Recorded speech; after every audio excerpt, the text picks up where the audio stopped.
Balat sibuyas ka, social media ang taguan, Diyos na buhay ang takbuhan.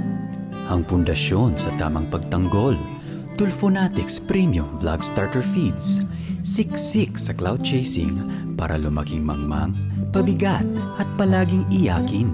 Dahil troll at iyakin silang bata. Pagkulang sa pansin stage na sila, Tulfonatics Vlog Starter Feeds. Yo, magandang araw mga master at welcome sa ating YouTube channel. Ngayon ay balikan nga natin tong video na to mga master, no, na kung saan may Senate hearing sa Senado, no, in aid of legislation. Ang title ng video na to ay Senador Tulfo ay sinusulong na kasuhan ng reklusyon perpetua ang lahat ng sangkot sa hazing. Title pa lang, alam nyo na. Mga Tulfonatics, title pa lang, alam nyo na kung ano to. Gusto ko lang ipakita sa inyo kung paano maggaling-galingan itong si Rapi Tulfo, no? Na hindi naman niya talaga naiintindihan yung mga pinagsasabi niya. Hindi muna nag-Google para di magkalat. Oh, bars. Hindi pala bars yun. Burn. Burn ako doon. May nag-comment sa akin na ang palayagang na mag-Google muna daw ako para di magkalat. Ngayon naman, pambawi kay Rapi Tulfo. Rapi Tulfo, mag-Google ka muna para di ka magkalat. Oh! Yun mga master, balikan natin tong video na to dahil isa ito sa mga epic na video ni Rapi Tulfo sa Senado na kung saan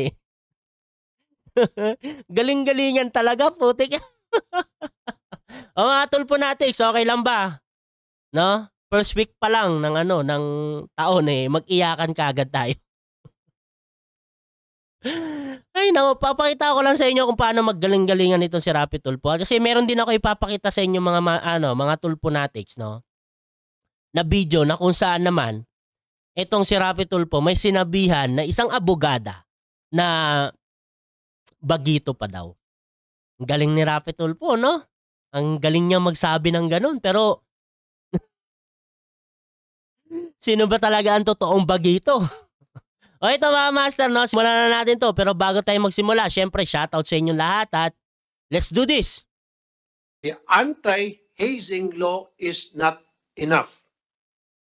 We have to provide it with more teeth to make fraternities, sororities, and organizations involved in hazing.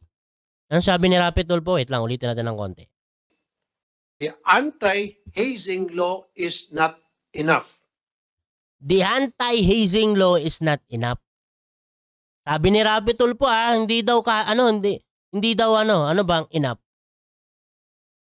Kulang, di ba? Kulang daw yung anti-hazing law. Kaya gagawa siya ng iba pa. Ang galing talaga ni Idol, ang galing. Yay. Kulang pala Dagdagan natin yan. Dagdagan natin. We have to provide it with more teeth to make fraternities, sororities, and organizations involved in hazing more teeth daw, more teeth.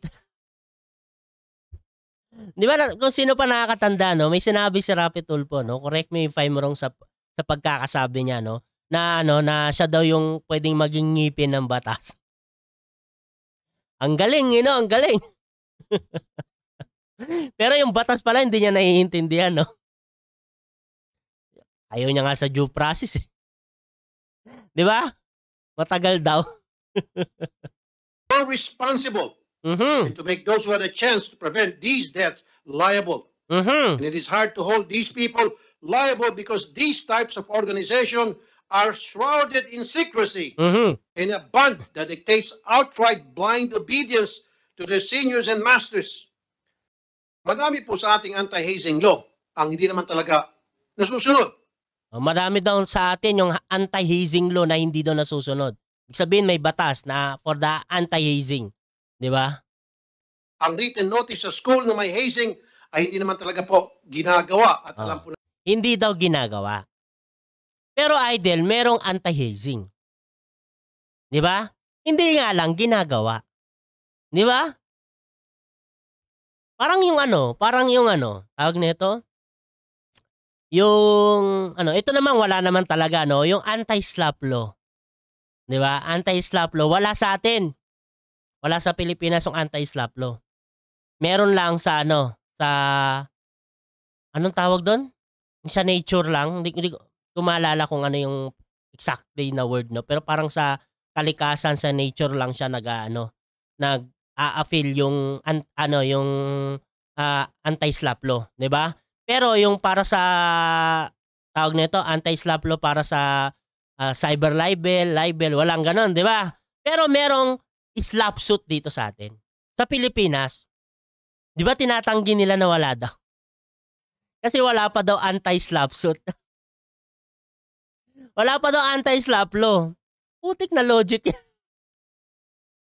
Porket wala ang batas na anti-slap law, wala nang slap suit.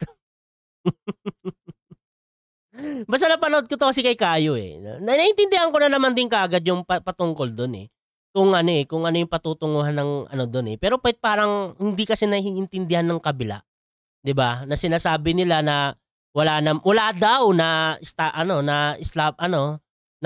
slap suit sa Pilipinas kasi wala naman daw anti-slap law. Putik yan eh. 'Di ba? Logic na lang 'yun eh. Wala lang batas. Pero may slap suit.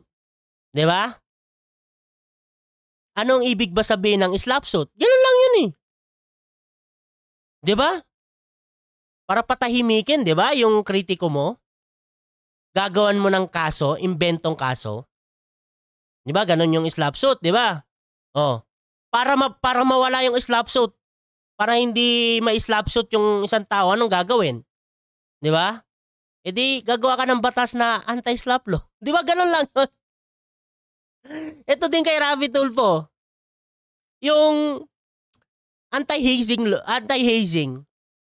'Di ba? Meron, pero hindi sinusunod. Pero meron, 'di ba? Ang ano lang, but Idol, hindi mo na lang gawing mas mangipin pa yung batas na 'yon. Yung anti-hazing na 'yan. 'Di ba? Para ipatupad ng maayos. Kaysa mag-isip ka ng bago, no? Kasi nga sinasabi mo, kulang ba sa ngipin? Parang ganon? Kulang sa pangil? Kulang sa kagat? 'Di ba? Yung batas na 'yon, hindi naman. Hindi lang siya napapatupad, 'di ba? Hindi lang sinusunod. Hindi pala sa hindi napapatupad. Pinapatupad siya, hindi lang sinusunod. 'Di ba? Easy lang naman yung logic niya eh. Easy lang naman eh. Ewan ko kay Raffy Tulfo kung ano yung pinagsasabi niya, bakit ganyan na naman na mahina naman yung batas. Ganyan siya, 'di ba? Ang hilig niyang sinasabihan yung batas natin na mahina, dapat ganito, dapat ganyan. Oh, tingnan mo sa pagmamagaling mo, yung reclusion perpetua sa'yo kaso. Tuloy natin yung video. Natin lahat yan. Wala namang epekto sa kanila kung hindi nila ito i-report. At wala din namang kakayahan ng eskwelahan na malaman na hindi na-report sa kanila ang hazing activity. Yan pa, no? Gumagawa nga sila ng illegal eh. Paano mga lalaman yun ng mga nasa eskwelahan? Di ba? Bungo talaga kay Raffy Tulfo. At dahil hindi ito ni-report, hindi na rin po natutupad yung may dalawang representative ang paaralan sa hazing or initiation rights. Another provision that should be amended is that the owner of the place where hazing is conducted shall be liable as... Ito pa. Pakinggan nyo to mga Tulfonatics. Kung paano mag-isip talaga si Raffy Tulfo. Putik yan. Sipin mo, pati yung yung may-ari ng pinangyarihan ng hazing, liable. Tingnan nyo, pakinggan nyo. Is that the rights. Another provision that should be amended is that the owner of the place where hazing is conducted shall be liable as an accomplice when he has actual knowledge of the hazing conducted therein but failed to take any action to prevent the same from occurring. Wala pong bisa ito. Napakadaling sabihin na wala daw bisa yung na yon, provision na yon. Hindi naman niya alam na nangyari. Paano mo nga malalaman? Kung illegal nga yung ginagawa, logic lang. Kunyari, di ba, ikaw may paupahan ka na bahay. Isipin mo, dun sa paupahan mo, alam mo ba na may nagda-drugs doon sa bahay mo na pinapaupahan? Kasi nga, di ba, illegal yung ginagawa nila? Bakit nila sasabihin or bakit nila ilalantad yung ginagawa nilang illegal? Idol! Ang galing mo talaga. Di ba? Logic lang eh. Ang dali lang isipin yun eh. Bakit mo itadamay yung yung may-ari ng lugar kung saan nangyari yung hazing? Kung wala naman talaga siyang idea na may ganun nangyayari sa loob. Kasi nga, illegal yun. Bakit nila ipapakita yung ginagawa nilang illegal? Logic na lang yun, Rapi Tulfo. Pero tinan nyo yung mga sasabihin ni Idol. Yung hazing. Akala ko, nabibidyo okay lang po sila. Ito po ang Di ba? Kasi nga wala kang idea kung ano yung nangyayari talaga sa loob, yung totoong nangyayari. Di ba? Pwede kasi talaga nagiinuman lang, nagbibidyo okay, nagkakantahan doon. Di ba? Nagsasayahan lang sila. Di ba? Kasi nga illegal yung ginagawa nila, hindi nila ipapakita yon. Di ba? Ito ang dapat sabihan na mag-Google muna. Ano mo lang, mag-chat GPT. Para makakuha naman ng idea. Putik yan, napakasimpleng idea lang. Logic. Paano nga naman? Kasi hindi ka naman pwede maglagay ng CCTV sa loob ng bahay, 'di ba? Kunyari ako may paupahan, 'di ba? Tapos may nangupahan doon sa bahay ko. Hindi man pwede maglagay ng CCTV sa loob ng bahay nila. Pwede sa labas. Walang problema doon. Pero sa loob, bawal na yun. Private property na yun. Ewan ko kay Rapi Tulfo talaga. Bakit gano'n, no? Galing talaga, no? Mga tulpo natin, galing talaga ni Rapi Tulfo. Libs na ako. Sabihin palusot na mayari ng venue. Nag-inuman lang po. Sino pang niloloko ninyo? Alam niyo po yan. Sino daw ang niloloko ninyo? Alam niyo yan. No, parang si Rapi Tulfo lang alam ang lahat. Hindi niya lang alam yung reclusion perpetua. Hindi niya lang alam na yung reclusion perpetua penalty yun. Kaso, tuloy natin. Wala pa naman tayo sa reclusion perpetua eh. Pero, ang grabe lang talaga si Rapi Tulfo. Ang galing. At hinahayaan nyo lang. Basta sasabihin nyo lang naman na wala ako doon, hindi ko alam, pero nagpagamit kayo. Hindi ko alam, pero nagpagamit kayo. Paano nga mo naman talaga malalaman? Ang ano talaga ni Rapi Tulfo, no? Ang hirap intindihin. Mahirap ba intindihin o malilito ka lang? Kasi, paano nga naman talaga malalaman kung ganun nga yung ginagawa nila pero may ginagawa na pala silang illegal? Di ba? Pwedeng front lang yung pagkakantahan. Pwedeng front lang yung pag-iinuman. Di ba? Pero nag-hazing na pala sila sa loob. Pwede yun, di ba? Para mapagtakpan yung illegal na ginagawa nila, gagawa sila ng pampront. Di ba? Parang decoy. Di ba? Logic lang. Pero dapat liable. Di ba? Grabe talaga. Dapat damay, pati yung may-ari, no? And so the owner of any property used in hazing and resulted to death or other punishable act under the hazing law should be considered as an accomplice and is presumed that you know about it. Siguro mauubos yung mga nagpapaupa. Baka may mangyari hazing dyan, no? May mangyari hazing dyan, madamay pa ako kahit wala talaga akong alam. Wala naman talagang alam. Grabe. Ang gawin mo na lang dyan, no? Ang gawin na lang dyan ni Rapi Tulfo, magpatayo ng eskwela. Magpatayo na lang ng mga ano. Pero kasi gagawin kasi nila yan sa lugar na alam nilang walang makakakita sa kanila, di ba? Or walang makakaalam sa ginagawa nila. Di ba kasi nga illegal eh. Ang hirap intindihin ni Rapi Tulfo. Parang reclusion perpetua. Hindi, madali lang pala intindihin nyo. Mapapaisip ka lang kung bakit ito naging senador. Sa bagay, ang dami-dami kasi ng mga Tulfonatics. Isipin mo, 27 million subscribers. Di ba? Ilan lang ba ang minimum para makapasok ka sa sa Senado? Kahit sa Magic 12 lang. Di ba nasa lang? 9 million? Parang ganun, di ba? Correct me Hindi ko tanda yung number. Pero parang nasa ganun lang ata. 9 million or mas bababa pa doon. Parang ganun para makapasok sa Magic 12. Ibig sabihin po, from now on, gagawa po tayo ng batas Ito na. Na ang lahat na may-ari. Mamaya natin tuloy yan. May papanood lang ako sa inyo. No? Itong video na to. Ang title ng video na to ay Pumutok sa galit si Rapi Tulfo sa dalawang abogado ng PCSO na may bagong modus pasugal na iloto. Title pa lang. Bida na si Aiden. Ito. Pakinggan natin. Is that we need to take steps to counter these illegal betting sites. Kung may mga illegal betting Ito, hindi na natin pag-uusapan kung ano yung issue dito Pero ito ay patungkol sa PCSO. sites, then call the police, the NBI. And we did, yes, sir. Well, then you don't have to change the system just because may mga illegal sites para kayo ay magbubukas na another problema. That's another problem by coming up with iloto because yung iloto pwede nang tumaya pati mga bata. I beg to disagree, sir. No? Yes, sir, because under our guidelines, Ito, talagang kumukontra siya kay Rapi Tulfo dito. Kumukontra siya. Na goods naman. Kasi isipin mo siya yung abogado, siya yung mas nakakalam. Kitang-kita naman. No? Mga Tulfo natin.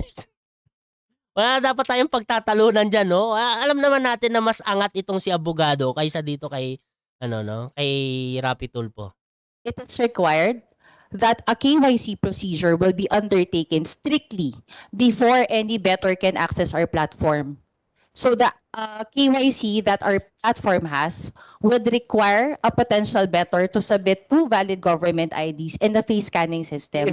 Halatang bago ka, halatang bagito ka. Oh! Halatang bago ka, halatang bagito ka. Sipin mo, no? Pinapaliwanagan si Rapi Tulfo. Sasabihin lang ng gano'n, no? Bago at bagito. Pakinggan nga natin ulit. Our platform has would require a potential bettor to submit 2 valid government IDs and a face scanning system. Di ba? Ang daming paliwanag ni yung abogada dyan kay Rapi Tulfo. Pero ang sagot lang ni Rapi Tulfo, Potential bettor to submit 2 valid government IDs and a face scanning system. Halatang bago ka, halatang bagito ka. halatang bago ka, halatang bagito ka. Okay. KYC, know your client. Yes. Pwede naman Balik na tayo doon sa video ni Rapi Tulfo. Ito na yung reclusion perpetua ni Aidel. Reclusion perpetua ni Rapi Tulfo. Sorry. Ibig sabihin po, from now on, gagawa po tayo. From now on. Nangyari ito 9 months ago.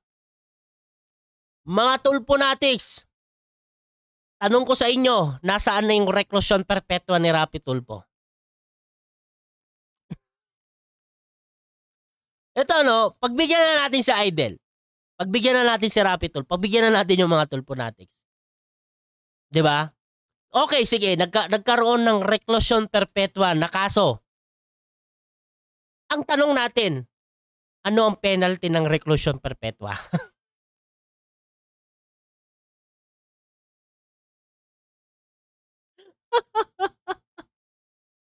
Di ba kasi, ang reclusion perpetua, di ba, ang mga napapatawan niyan talaga yung mabibigat na krimen na ginawa, di ba? Kagaya ng murder. Di ba? Basta yung mabibigat talaga na krimen, di ba? Yan yung napapatawan ng ganyan. O anong parusa ng kasong reclusion perpetua? Palagay natin murder. Balik na rin lang natin, vice versa. Oh my goodness talaga. Ang galing, ang galing.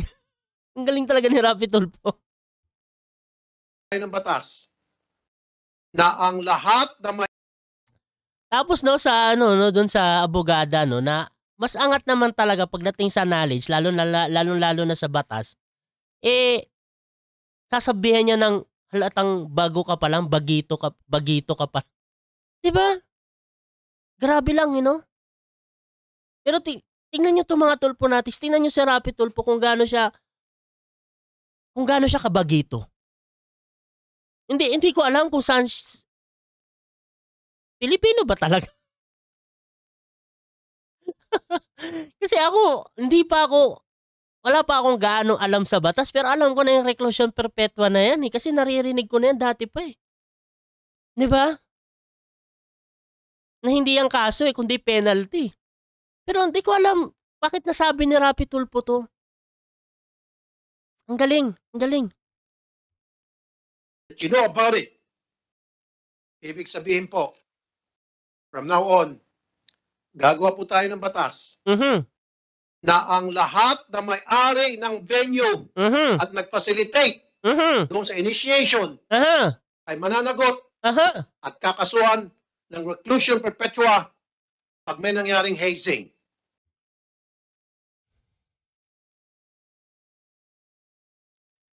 Ito pa yung yung may-ari din damay. My goodness, my goodness.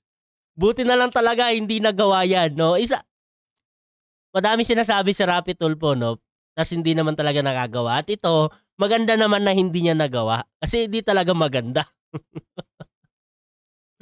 Isipin mo, idadamay mo sa kaso, pati yung may-ari ng lugar ng pinag-hazingan. Putik yan. Buti na lang talaga hanggang salita lang si Rapi Tulfo. Kasi kung hindi, baka magkagulo. Sipin mo damay ka. Wala ka naman talagang idea. Galing. Lupit mo talaga Rapi Tulfo. Putik yan. Tapos sa reclusion perpetua sa'yo, kaso. Kakasuhan ng reclusion perpetua pag may nangyaring hazing. No if and buts. No if and buts. Ng mga owners ng venue dapat makasuhan. Lahat daw ng owners ng venue dapat kasuhan. Sabi ni Rapi Tulfo. Buti na lang talaga hindi natuloy yung batas na yan.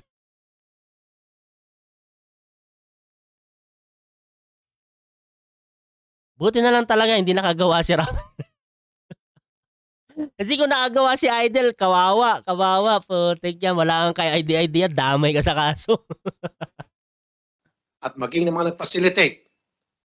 At lahat ng opisyal ng fraternity, chapter ng school na yan kung saan naganap ang hazing, kakasuhan din perpetua. Reclusion perpetua. Kakasuhan ng reclusion perpetua. Lahat kayo dyan. Pati yung small vlogger, hindi. Iba pala yun. Hindi pala reclusion perpetua ay kakaso sa small vlogger. Multiple cyber label. Ewan ko sa iyo, Rapi Tulfo. Putik yan. Isa talaga to sa mga epic na video ni Rapi Tulfo. Meron pa yung yung laging ginagamit ni Atty. Libayan, yung official ka, ayoko na ba yan? Na nagdi-disseminate ka ng wrong information. Galit po ako dyan.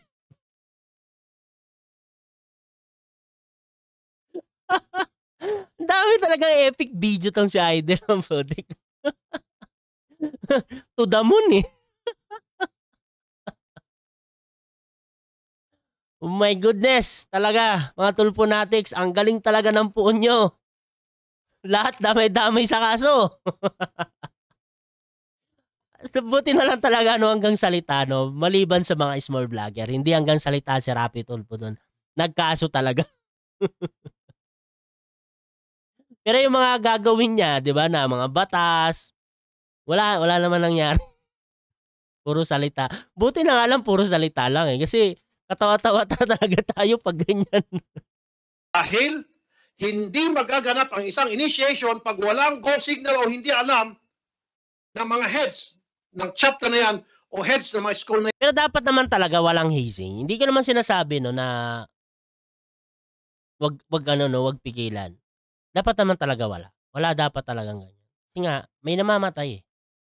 'Di ba? May namamatay. Yun yung problema diyan. Na yan. Meron talaga mga pasaway, 'di ba? Natin alam bakit ganyan.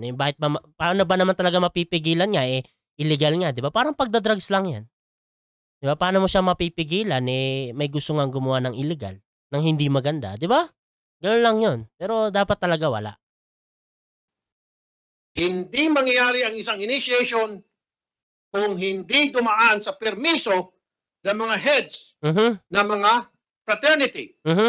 So therefore, ako talaga against talaga ako diyan no, sa pagpapalo-palo. Pero ako hindi ko naman kasi ako hindi naman ako sumali sa kahit anong fraternity, kahit wala naman akong sinalihan. Pero yung kuya ko yun TBS no. Takbo tuloy. Ano ba yung TBS? sorry. Ano ba meaning ng TBS? Ano ba yan? Yung naiisip ko tuloy yung yung takbo batang supot eh. Hindi gano'n ang meaning ng TBS.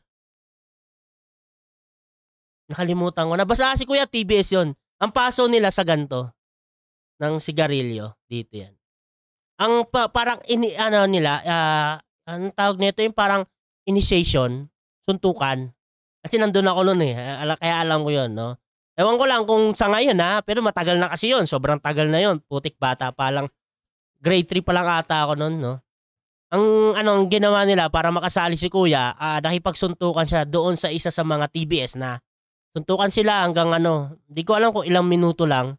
Basta nasuntukan sila, tapos after nun, nakapasa si Kuya, ang ginawa, pinaso siya dito sa magkabilaan. Tapos after nun, nakita ni Papa, bugbog siya.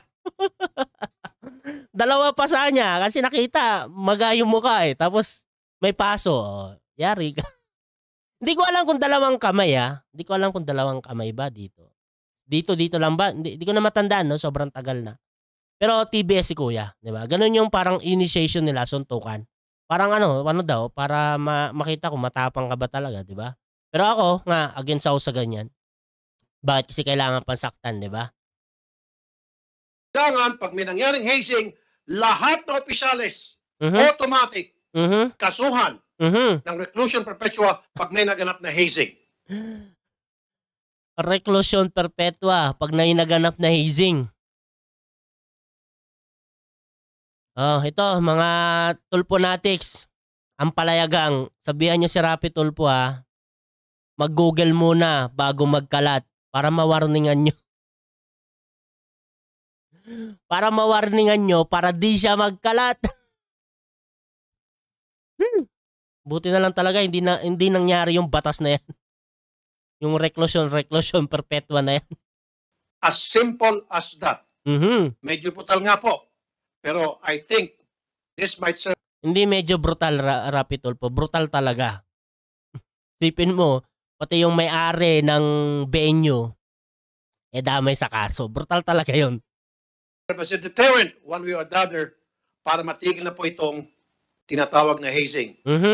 Para matigil na po itong pamamaslang sa mga inosenteng estudyante.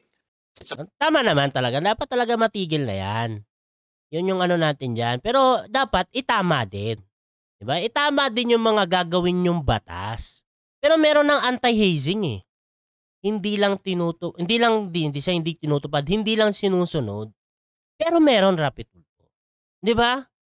Kaya nga illegal May gumagawa ng illegal, 'di ba? Pero merong batas. Ganun lang yung kadali, 'di ba? May anti-hazing It's about time na panagutin natin whether absent. Dapat naman talaga panagutin lumalabag sa batas.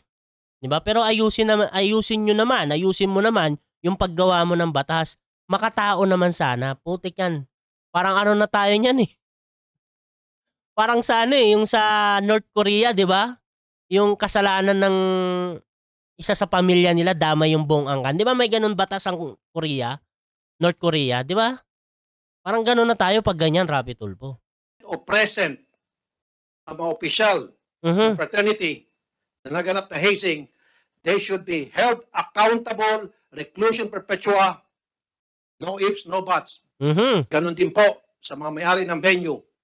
Kasi nga po, yung mga may-ari ng venue, ang nag-facilitate po niyan ay kamag-anak. So this time, yung mga kamag-anak na nag-facilitate. Hanggang dyan lang, tama na yan, tama na yan. Pinaulit-ulit lang ni Idol.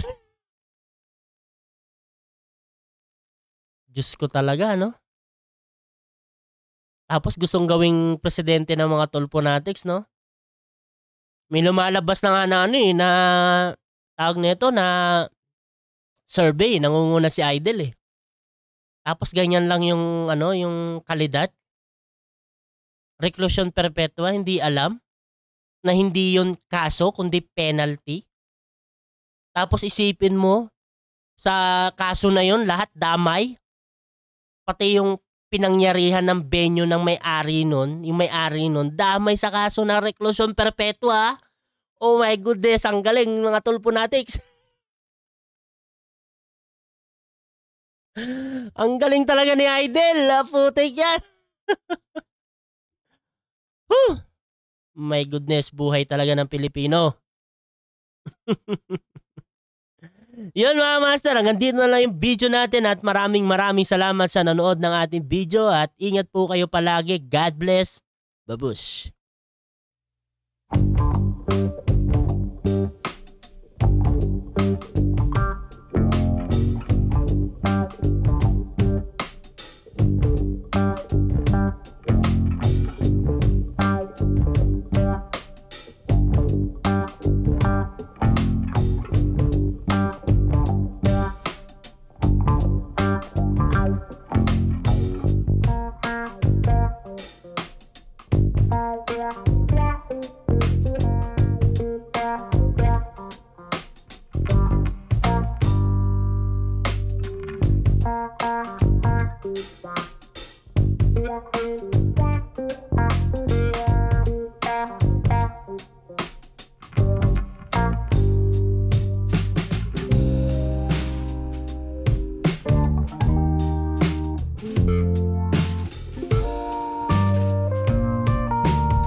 Yeah.